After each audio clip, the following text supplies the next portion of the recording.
오늘 우리가 창세기 11장 10절부터 30절까지 매일 성경 본문이 오늘 이 본문입니다.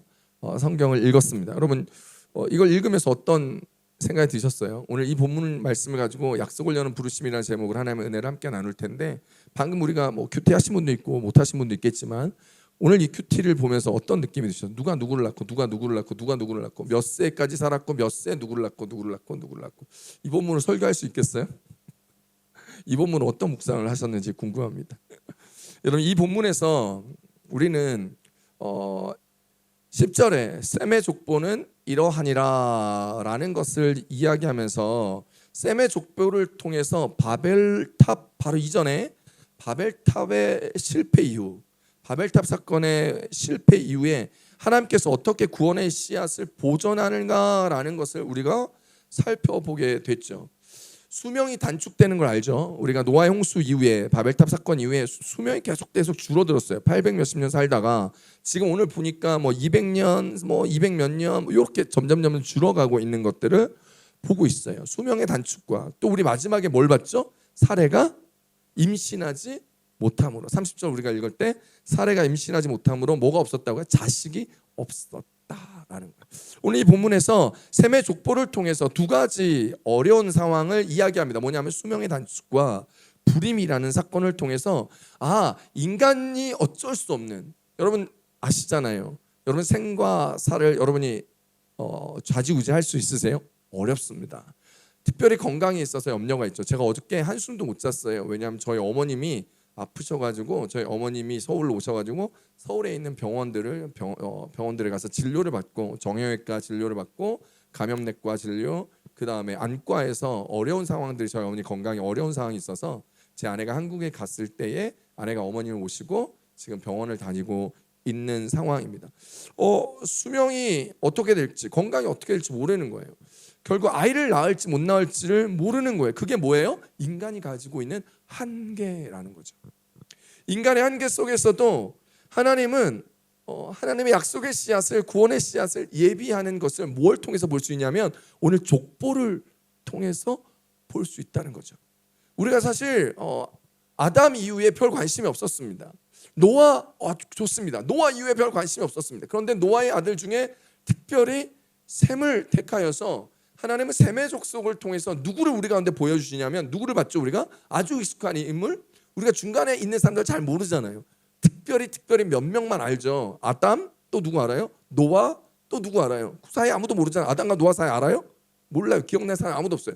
그럼 노아와 누구 사이 어떻게 알아요? 노아의 쭉쭉쭉쭉 있어요. 여러분 아세요? 노아의 아들들 아세요? 3명?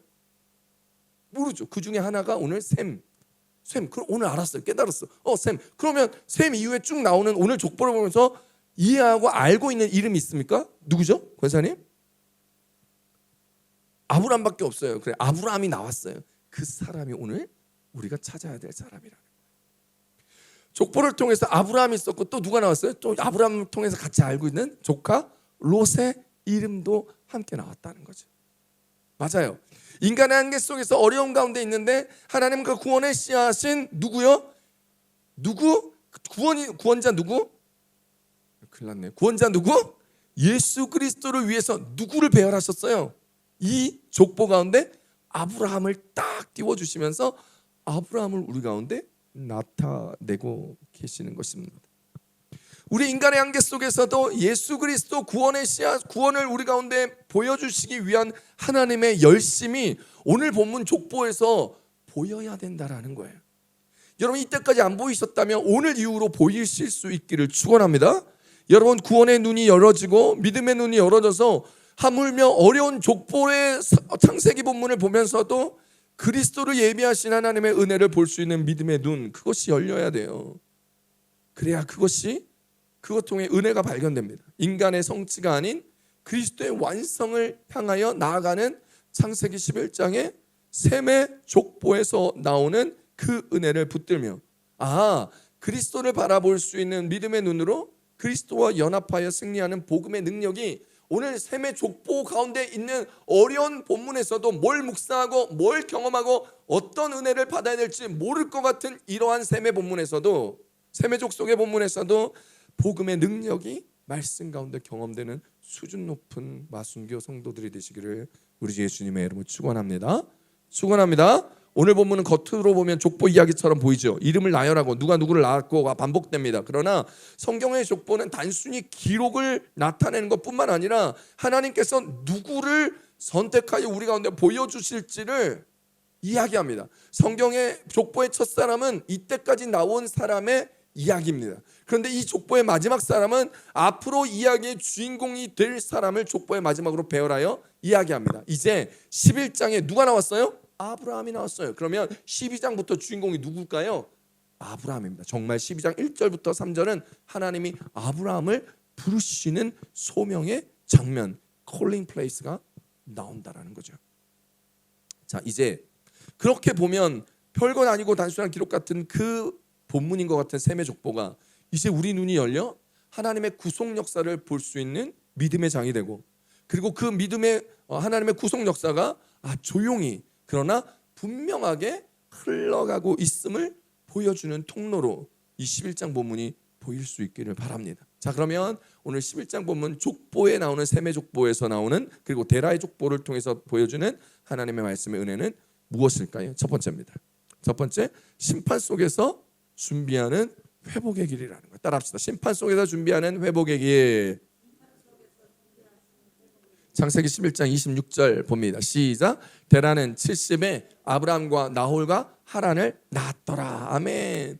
여러분, 여기서 드디어 우리가 너무 잘 알고 여러분 창세기에서 가장 중요한 인물 중에 하나인 아브라함이 나오게 되지요. 오늘 본문은 크게 두 부분으로 나눕니다. 셈의 족보와 데라의 족보, 그리고 짤막한 데라의 가족사 이야기, 이 두 꽌따가 오늘 본문에 들어 있습니다. 이미 우리는 셈의 족보를 10장에서 봤어요. 우리 어제 봤던 본문, 어제 그제 봤던 10장의 본문에서 이미 셈의 족보에 대해서 함께 봤어요. 그래서 셈과 함과 야벳이라는 이 세 명, 노아의 자녀들, 노아의 세 아들을 통한 그 족보들을 우리가 접한 바 있습니다. 그런데 왜 다시 셈의 족보를 한 번 더 언급하고 있는 것일까요? 왜일까요?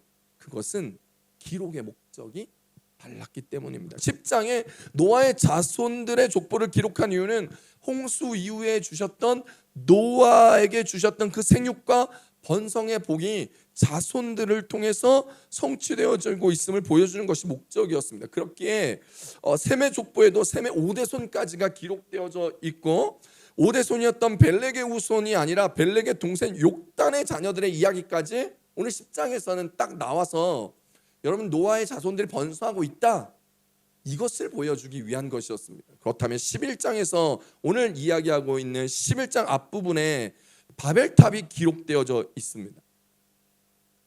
이 바벨탑 사건 이후에 다시 셈의 족보가 나오죠. 근데 바벨탑 사건이 없이 셈의 족보를 통해서 노아의 자손들의 족보를 통해서, 그리고 오늘 11장 10절부터 30절까지 있는 셈의 족보가 딱 붙어버리면 그냥 노아의 번성했던 그 자녀들, 그리고 그 자녀들 가운데서 있는 믿음의 조상 아브라함을 찾아내는 족보의 마지막 파이널 데스티네이션을 아브라함으로 놓고 12장부터 아브라함의 부르심에 대한 역사를 하나님께서 말씀으로 풀어냈으면 훨씬 더 아주 자연스럽게 흘러가는 내추럴한 성경의 본문이 됐을 텐데, 왜 갑자기 두 족보 사이에 갑자기 왜 바벨탑 사건을 넣어서 흐름을 멈추게 했을까라는 생각이 들게 될 수 있죠. 이것은 뭐냐면 노아 시대에 어떤 일이 있었죠? 사람들이 악했어요.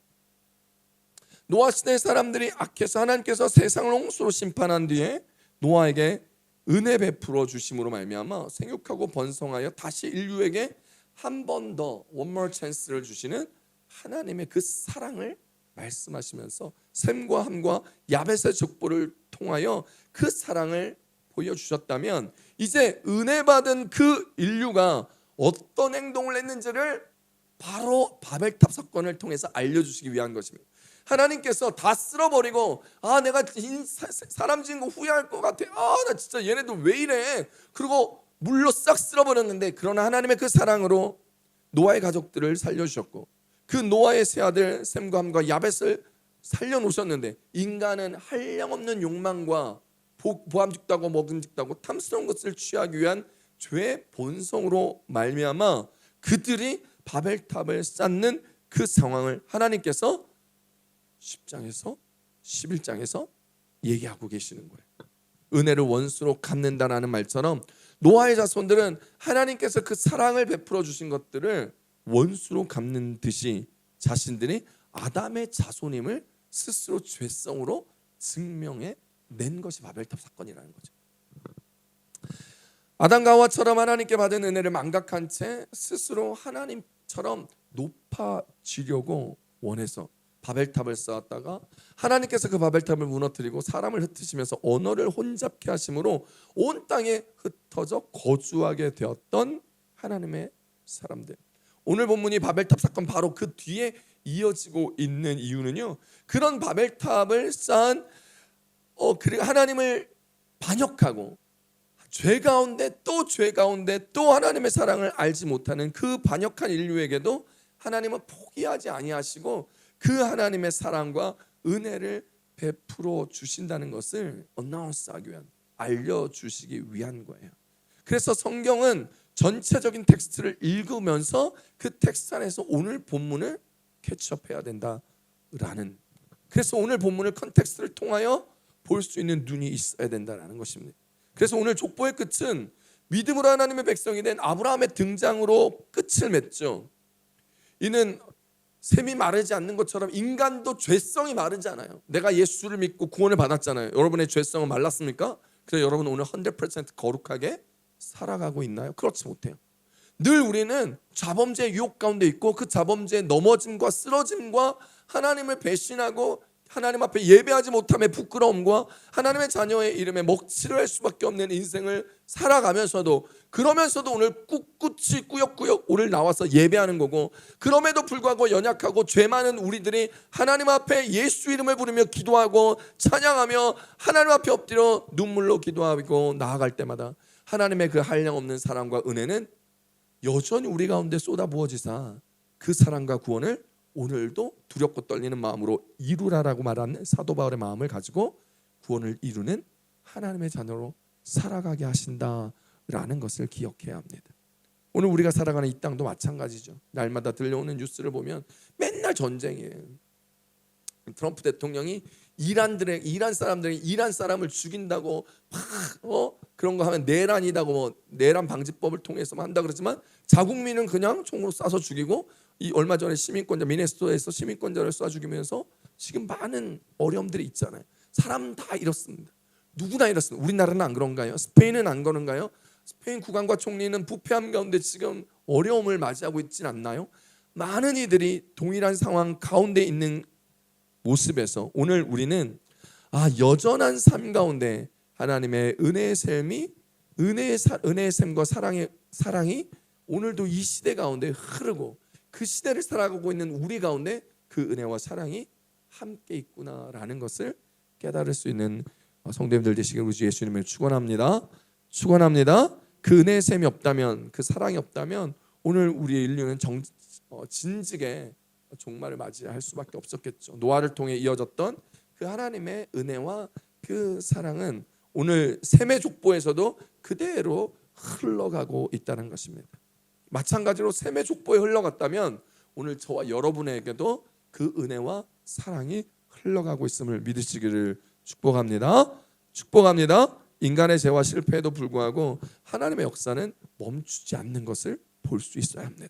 하나님의 심판 가운데서도 약속의 흐름, 하나님의 언약의 흐름이 끊어지지 아니하신다는 거예요. 오히려 심판 가운데서도 회복의 길을 준비하시는 하나님을 볼 수 있다는 것이죠. 10절에 셈의 계보는 이러하리라는 말로 시작하면서 노아의 아들 셈에서부터 시작하는 그 족보가 인류가 무너진 자리에서 다시 하나님께서 시작하시는 은혜를 보여주신다는 거예요.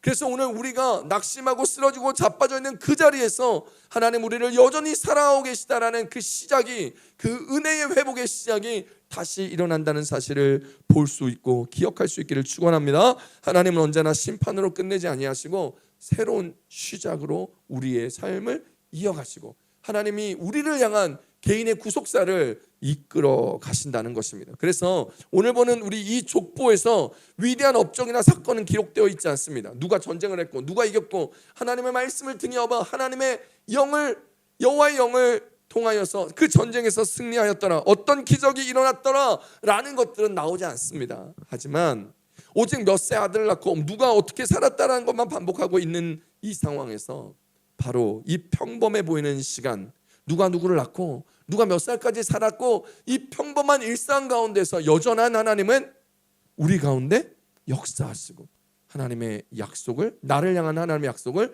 내 평범한 삶에서 이루어 가고 준비하고 있다는 것을 기억해야 합니다. 우리는 종종 하나님의 부르심을, 하나님의 은혜를 극적인 순간에서 차지를 합니다. 불타는 자동차에서 아무 일 없이 기어 나오면 하나님이 나를 축복하시고 살려주셨고 그 충만한 은혜 가운데 살아갔다 얘기할 수 있지만, 오늘도 회사 갔다 오고 학교 갔다 왔는데 교통사고 없이 아무 어려움 없이 바이러스 안 걸리고 힘들지 않고 다툼 없이 그냥 잘 집으로 돌아온 것에 대하여 하나님의 은혜요 사랑이라는 것을 고백하지 못할 때가 너무나 많다라는 것이죠.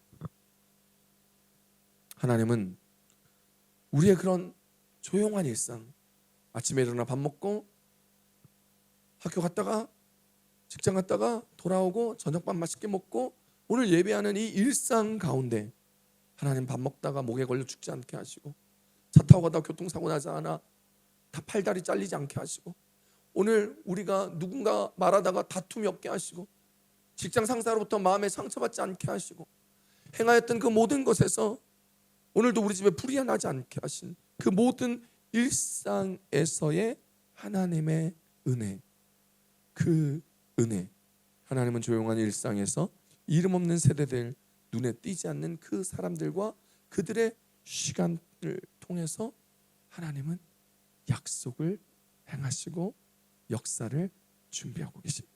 우리의 삶이 특별해 보이진 않고 날마다 반복되는 일상 가운데 살아가는 것처럼 느껴질 때에도 하나님은 그 우리가 반복적으로 살아갔고 지루하게 살아갔던 일상의 생활을 사용하셔서 하나님의 약속을 열어가고 계신다라는 거예요. 하나님 우리의 삶에 회복의 길을 준비하고 계심을 기억하십시오. 그리고 하나님께서 우리의 놀라운 삶을 시온의 대로에 열어 그 길을 걸어가게 하실 걸 준비하고 있음을 바라보십시오. 우리의 지루하고 반복적인 일상 안에서 이 길이 긴가민가, 내가 이 길을 잘 가고 있나, 내가 선택한 이 길에 대한 회의, 내가 전공한 것, 내가 선택한 것, 내가 가고 있는 이 길, 내 직장이 맞나 안 맞나라는 그 삶의 회의와 고민이 드는 순간에서도 하나님은 우리 가운데 역사하고 계십니다. 그걸 볼 수 있는 믿음의 눈이 열려질 수 있기를 우리 주 예수님의 이름으로 축원합니다. 축원합니다. 26절 이후에 데라와 그의 아이들이 나옵니다. 데라의 족보는 이러하니라. 데라는 아브라함과 나홀과 하란을 낳고 하란은 롯을 낳았으며 라는 이야기를 이야기하며 아브라함의 처음으로 우리 가운데 등장하게 되죠.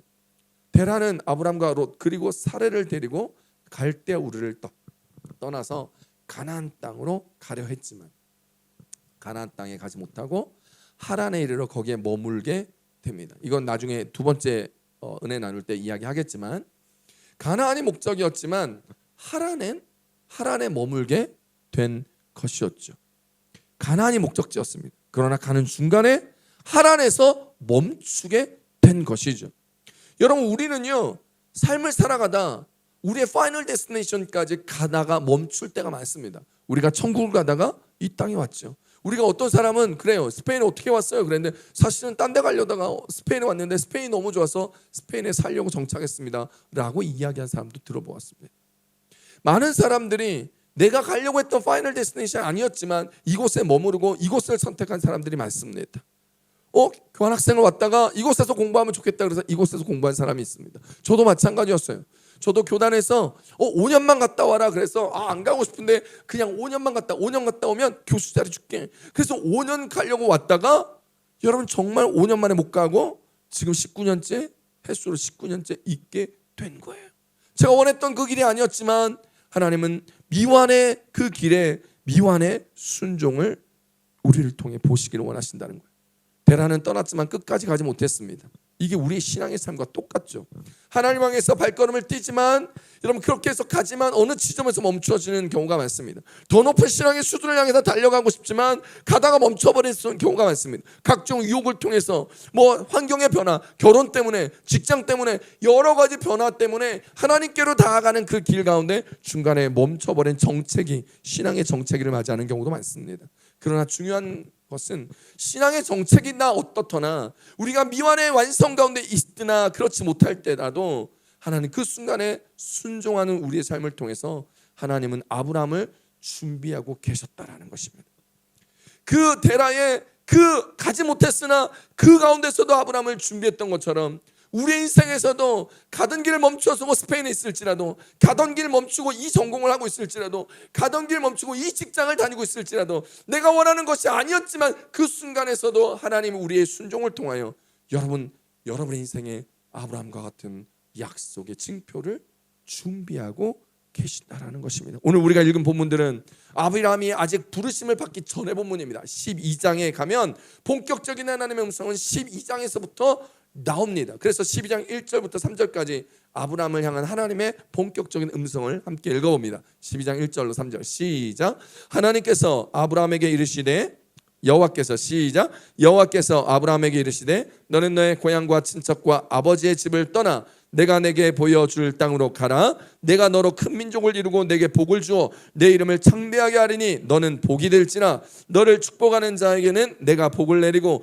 너를 저주하는 자에게는 내가 저주하리니 땅의 모든 족속이 너로 말미암아 복을 얻을 것이라 하신지라. 아멘.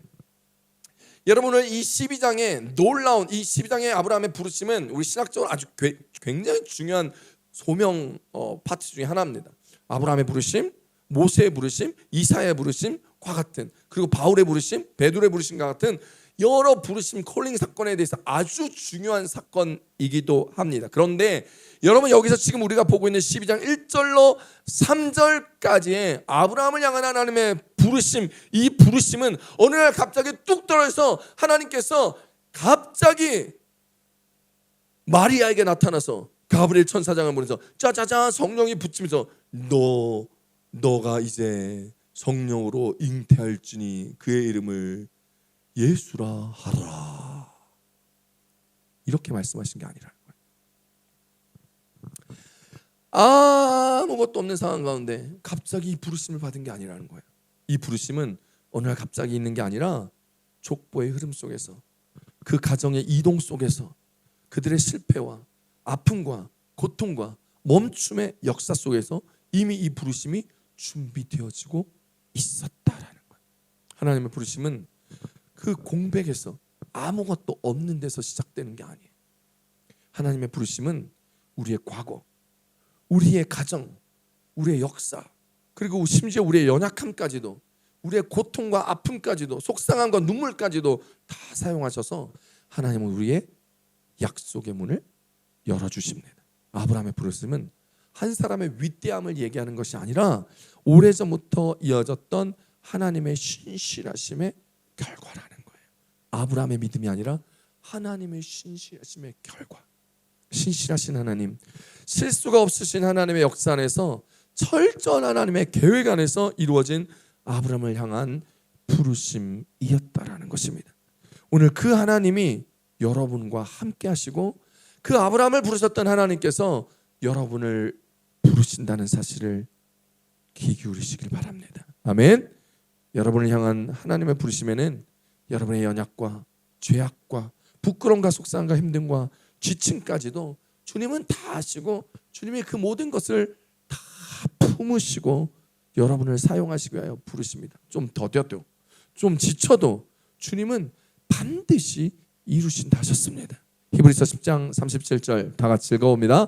시작. 잠시 잠깐 후면 오실 이가 오시리니 지체하지 아니하시리라. 아멘. 좀 더뎌도, 우리가 좀 지치고 힘들어도 반드시 하나님 오신다는 거예요. 그리고 이루신다는 거예요. 사랑하는 성도 여러분, 오늘 말씀 우리에게 물어봅니다. 우리는 지금 어디에 서 있는가?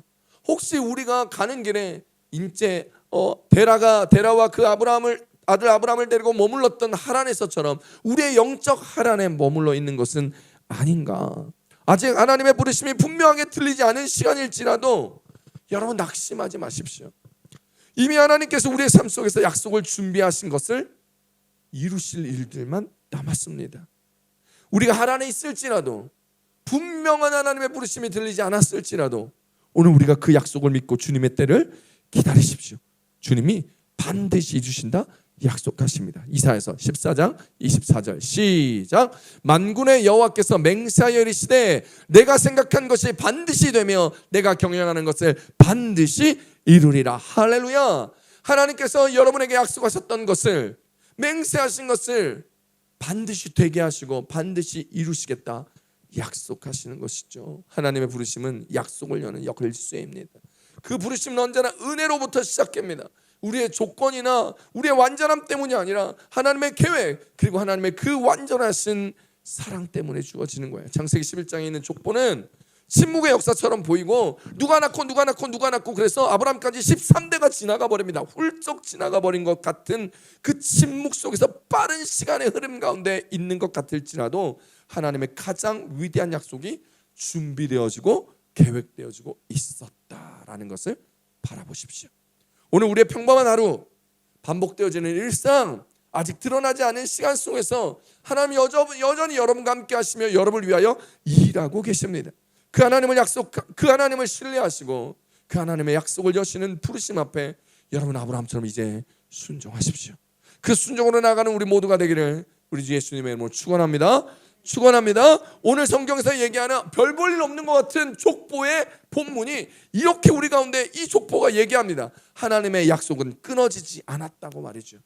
데라의 이야기도 우리 가운데 이 얘기를 합니다. 우리의 순종은 미완성일지라도 하나님은 우리를 포기하지 않으신다고. 사례의 부림은 우리 가운데 똑같은 메시지를 줍니다. 하나님의 약속은 인간의 가능 위에 서 있는 것이 아니다라는 것입니다.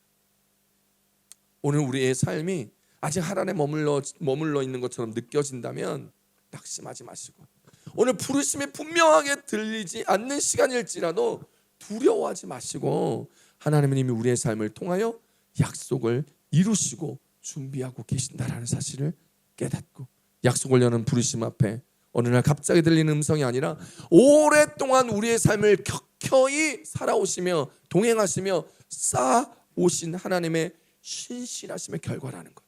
우리의 삶의 걸음걸음 켜켜이 살아내는 우리의 시간 속에 있는 하나님의 신실하심의 결과라는 것을 기억하시며 그 하나님을 신뢰하고 우리의 순종을 멈추지 않는 그런 우리 모두가 되기를 우리 주 예수님의 이름으로 축원합니다.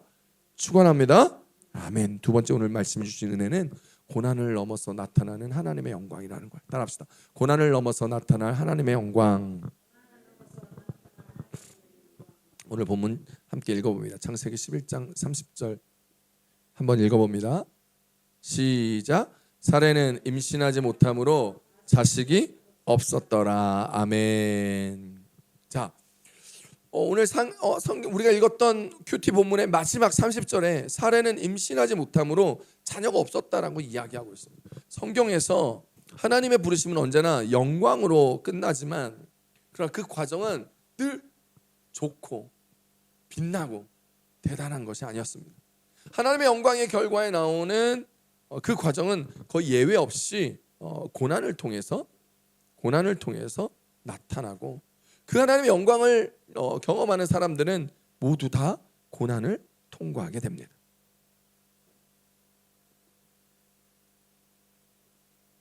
오늘 우리가 읽었던 창세기 11장 10절에서 30절의 본문은 아직 본격적인 고난을 기록하고 있지는 않습니다. 그러나 자세히 들여다보면 이미 고난의 그림자가 깊게 드리워져 있음을 볼 수 있습니다. 이 고난은 표면적으로 드러나는 그런 박해나 persecution이나 그런 폭력, 바이올런스 같은 것이 아니라 더 근본적이고 더 존재론적인 고난이었다라는 것이죠. 그것이 뭐냐 하면 첫째로 기다림의 고난이었어요. 그리고 또 뭐예요? 두 번째로 불확실성에 대한 고난이었어요. 그리고 세 번째로 뭐예요? 약속이 지연되는 고난이었다라는 거예요. 그리고 네 번째로 인간의 한계 앞에서 느끼는 깊은 무력감의 고난이었다라는 거예요. 하나님의 약속을 기다리는 고난. 그런데 그 약속을 기다리는데 그 약속이 지연되는 고난. 그 약속을 기다리는 것도 힘든데 그 약속이 딱 정해졌던 시간에 되는 것이 아니라 한량없이 기다리는, 더 기다려야 되는 고난. 그 더 기다리는 것 앞에 나타나는 불확실성, 내 미래에 대한 불확실성에 대한 고난, 그리고 내가 아무것도 할 수 없는 무력감의 고난들이 내 삶에 옵니다. 우리도 마찬가지예요. 언제 졸업하지? 언제 결혼하지? 언제 아기 낳지? 언제 잘 살지? 언제 집을 살 수 있지? 언제 내가 생각하는 것을 이루지? 내 꿈을 어떻게 이룰 수 있지? 그런데 나는 돈도 없어. 나는 가진 것도 없어. 연애도 못해.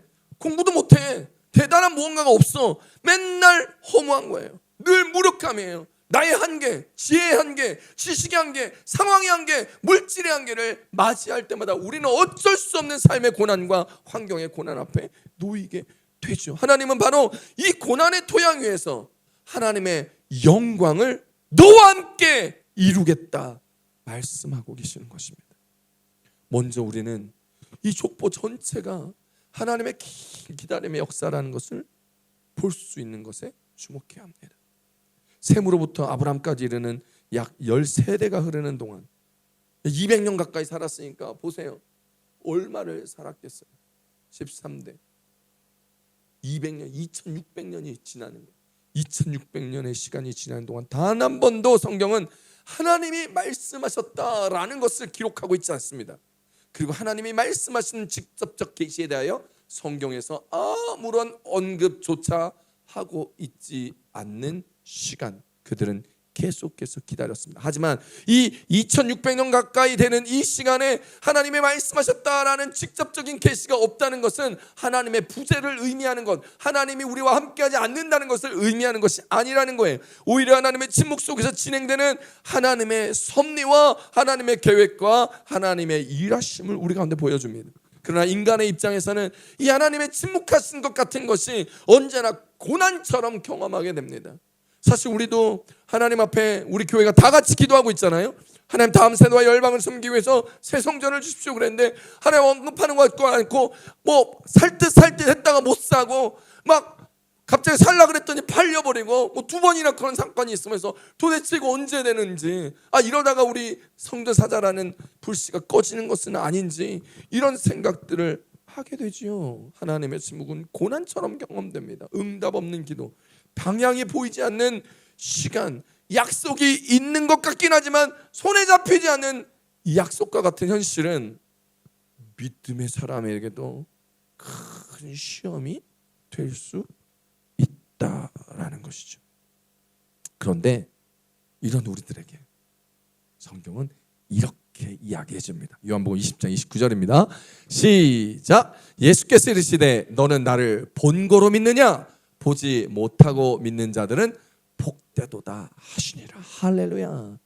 하나님의 침묵과 같은 이 시간, 기도를 해도 하나님 응답하지 아니하고 하나님 음성이 들리지 아니하고, 이걸 뭐라 그러냐면 우리가 기대하는 건 뭐예요? audible voice라 그러죠. 내가 하나님 주세요, 하나님 필요합니다. 옛다 여기 다우 눈 딱 뜨면 금 두꺼비가 있어야죠. 그래가지고 그걸로 새 성전 사죠. 그랬으면 좋겠죠. 그런데 보지 않고 믿는 자들은 복되도다. 할렐루야. 이 기다림의 고난은 아브라함 개인의 것만이 아니라 그 이전 세대 모든 10세대를 살아갔던 사람들이 함께 짊어졌던 고난입니다. 아르박사도, 셀라도, 예벨도, 벨렉도 하나님의 위대한 약속을 직접 보지 못한 채 그의 생을 마감하고 그의 인생을 끝내버렸습니다. 그들은 단지 다음 세대를 낳는 것으로, 그리고 그들의 평범한 삶을 살다가 사라졌습니다. 그러나 하나님은 아브라함을 나오게 하기 위해서 그 윗세대 10세대, 세세대의 사람들의 그런 평범한 삶, 낳고 가다가 사라져버렸던 인생을 헛되이 사용하지 않으셨다라는 거예요. 비록 그들의 약속의 성취를 두 눈으로 보지 못했지만 여러분, 그들의 삶은 약속의 토대 위에 하나의 돌을 쌓는 것이 되었다라는 거예요. 이것이 바로 고난을 통과하는 신앙의 본질입니다. 여러분, 이것을 반드시 볼 수 있는 눈이 생기셔야 우리의 믿음이 흔들리지 아니하고 유혹에 흔들리지 아니하고 보안직도 하고 먹업증도 하고 탐스러운 것을 선택하려고 손이 가고 발이 가고 행동이 가지 않는다라는 것입니다. 나의 생애 안에 모든 답을 보지 못할지라도 하나님의 영광은 반드시 이루어집니다. 아멘. 여러분의 남편에게, 여러분의 아내에게, 여러분의 자녀에게, 여러분의 손을 통하여서, 손자들을 통하여서 하나님의 언약과 영광은 반드시 이루어집니다. 이것이 복되다라는 복의 소식이에요. 오늘 본문에서 이 상실의 고난도 등장합니다. 여러분, 이 상실의 고난, 뭔가를 잃어버린 고난이죠. 뭘 잃어버렸어요? 바로 롯의 아버지이자 아브라함의 동생 하란에 대한 성경의 기록입니다. 28절, 창세기 11장 28절 봅니다. 시작. 하란은 그 아비 데라보다 먼저 고향 갈대아인의 우르에서 죽었더라. 아멘. 이 짧은 한 문장이 한 가족에게 닥친 비극적 상황을 이야기합니다. 아버지 데라보다 그 아들 하란이 먼저 죽어버린 거예요. 여러분, 부모가 자식을 먼저 떠나보내는 마음은 실로 표현할 수 없을 정도로 고통스럽다고 합니다.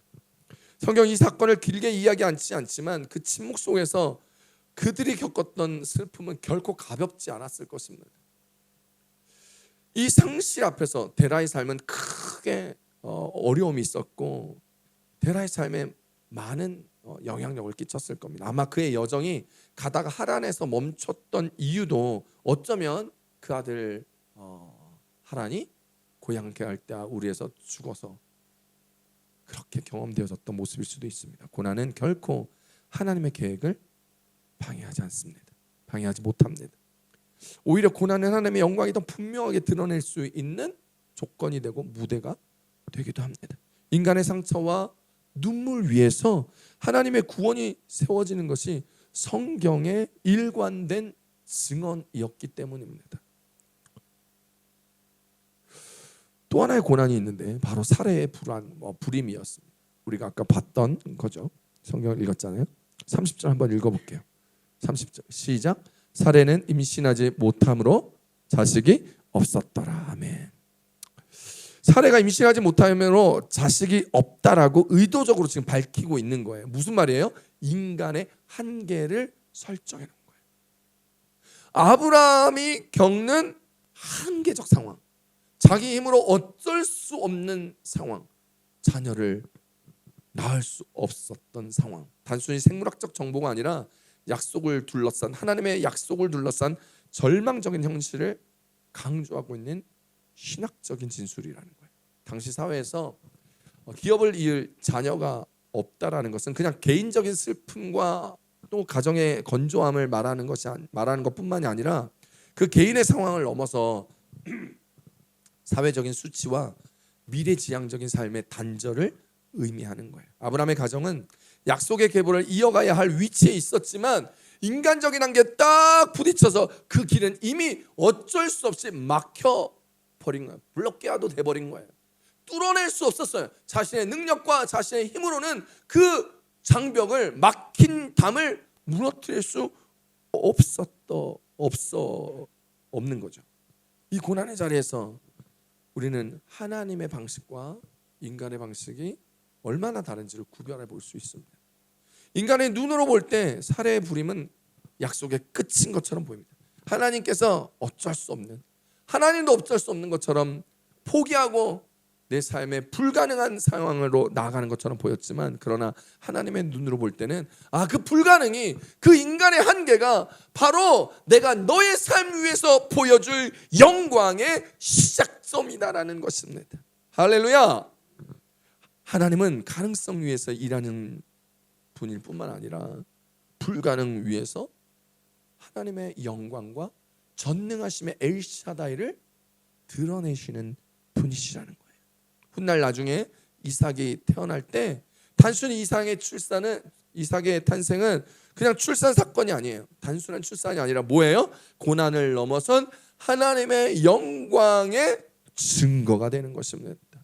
웃음이라는 이름을 가진, 이삭의 뜻이 웃음이라는 겁니다. 웃음이라는 뜻을 가진 이삭은 그냥 태어났을 때 그냥 태어났어, 아들이 태어났어, 모든 사람들이 드디어 태어났어 웃는 그 상황에서의 웃음으로 점철되는 것이 아니라 눈물의 시간을 통과한 그 가정 위에 주어진 하나님의 영광의 웃음이었다라는 거예요. 눈물 위에 세워진 하나님의 영광. 아브라함 삶의 전체를 관통하는 이 고난의 핵심은 그가 불가능한 가운데 인간적 한계에서 경험했던 하나님의 영광이었습니다. 그리고 그는 이 고난을 떠남으로 마무리합니다. 떠남은 언제나 고난을 동반하죠. 떠남은 어떻게 돼요? 불확실성 가운데 놓여 있습니다. 약속한 것을 저버려야 하고, 안정적인 것을 내놓고 가야 하고, 보장되지 않은 미래를 향해서 나가야 하고, 어떤 돌발적인 상황 가운데 깨닫지 못하는 것 가운데 어떤 일이 일어날지 모르기 때문이죠. 그러나 창세기 12장에서 본격적으로 나타난 이 떠남이라는 사건에서 이 떠날 수 있었던 갈대아 우르에서부터 하나님의 약속을 통하여 저 파이널 데스티네이션이었던 적과 꿀이 흐르는 땅, 약속의 땅 가나안까지 갈 수 있었던 그 떠남이 가능했던 그 이유는 이미 창세기 11장에서 준비하였던 그 하나님의 영광 때문이었다. 영광. 데라의 이동, 하란의 정착, 그리고 그곳에서의 죽음, 그리고 아브라함에게 놓여져 있는 모든 내적 고난들이 다 있었을 거예요. 그러나 그 떠남의 고난 앞에서 하나님의 영광은 점점 선명해지는 거예요. 아브라함에게 나타난 하나님의 영광.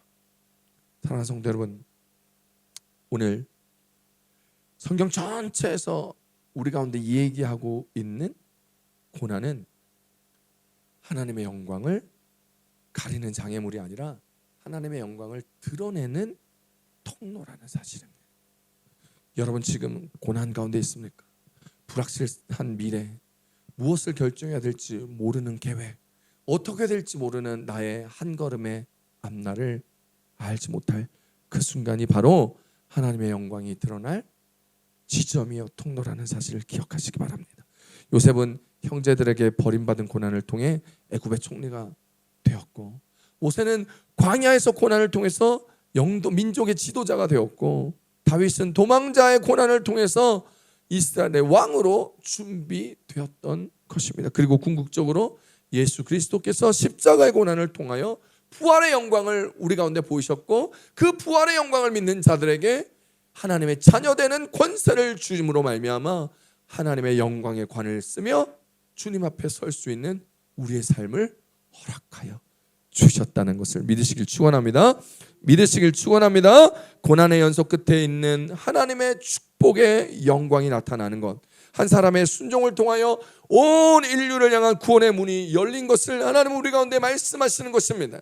여러분, 우리 가운데 고난이 분명히 있을 것입니다. 그러나 그 고난이 이해가 되지 않을지라도, 설명할 수 없는 상실이 있을지라도, 해결되지 않은 문제가 있을지라도, 그리고 약속이 지연되고 어쩔 수 없는 나의 한계 가운데, 내가 어쩔 수 없는 삶 가운데 이 놓이게 될지라도, 오늘 하나님은 분명하게 그 고난이 인생의 마지막 장이 아니라 하나님의 영광의 장이 될 것이다 말씀하고 계심을 기억하십시오. 그래서 오늘 이 고난을 통과하는 믿음이 쉬운 믿음은 아닙니다. 그러나 이 믿음의 끝에 하나님의 영광이 있고, 이것을 붙들고 통과하는 자에게 영광의 관을, 영광의 면류관을 우리 가운데 허락하며 하나님의 시온의 대로에 멋지게 당당하게 설 수 있게 하신다는 것을 기억하시기를 바랍니다. 오늘 우리가 읽었던 잘 모를 것 같은 창세기 11장 족보의 본문이 오늘 우리가 어떻게 묵상해야 될지, 어떤 은혜를 뽑아내야 할지, 어떻게 하나님 앞에 이 말씀대로 살아가야 할지를 모르는 오늘 하루의 삶을 살아갈 때, 오늘 이 창세기 11장은 우리에게 조용히 그러나 분명하게 들려주는 하나님의 영광의 메시지, 복음의 메시지임을 기억하며 고난을 넘어 나타날 하나님의 영광을 바라보며 오늘도 주님을 신뢰함으로 그 은혜 가운데 걸어가는 우리 모두가 되실 수 있기를 우리 주 예수님의 이름으로 축원합니다. 축원합니다. 우리 시간 함께 기도하십시다. 오늘 말씀 붙들고 기도합시다. 오늘 약속의 영은 이 부르심 앞에 하나님은 심판 속에 준비하는 회복의 길을 우리 가운데 보이십니다. 심판 가운데 회복의 길을 열어주실 때 그 회복의 길도 좋은 길, 탄탄한 길만 아니었을 것입니다. 우리 가운데 나타나는 그 고난의 길을 넘어서 나타나게 될 하나님의 영광의 지점, 그것이 오늘 우리가 경험하게 되어야 하고, 그것이 우리에게 나타나는 영광의 면류관임을 바라보십시다. 하나님 우리를 통하여 준비하십니다. 여러분의 지루하고 반복적인 일상에서도 여전히 하나님은 하나님의 계획과 은혜와 사랑을 준비하고 계십니다. 불확실한 미래, 기다릴 수밖에 없는 상황, 내가 어쩔 수 없는 이 한계적 모습에서 나는 무엇을 해야 할까 이 고민의 순간에서도 하나님은 여전히 여러분을 위하여 한 걸음 두 걸음 그리고 하나님의 일에 그 놀라운 예배하심을 보이십니다. 그러니 우리 미완성인 순종이라도 부족한 모습일지라도 순종하며 걸어가며 주의 영광의 면류관을 쓰며 하나님이 예비하신 시온의 대로 앞에 멋지고 당당히 설 수 있는 우리의 앞날을 바라보며 믿음으로 바라는 것들의 실상, 보이지 않는 것들에 대한 실상과 바라는 것들에 대한 증거인 그 믿음을 바라보며 주님 앞에 달려나갈 수 있는 우리들이 되기를 오늘 말씀을 붙들고 우리 함께 가십시다. 우리 별것 없는 것 같은 이 족보의 말씀 앞에서도 별것 없는 것 같은 우리의 일상의 삶에서도 여전한 하나님의 은혜, 여전한 하나님의 준비하심, 여전한 하나님의 사랑과 영광의 지점이 되기를 오늘 내 삶을 통하여 일하여 주시고 내 삶의 그 영광의 은혜를 누리게 하옵소서. 우리 주여 삼창하시고 우리 함께 말씀을 기억하며 통성으로 기도합니다. 주여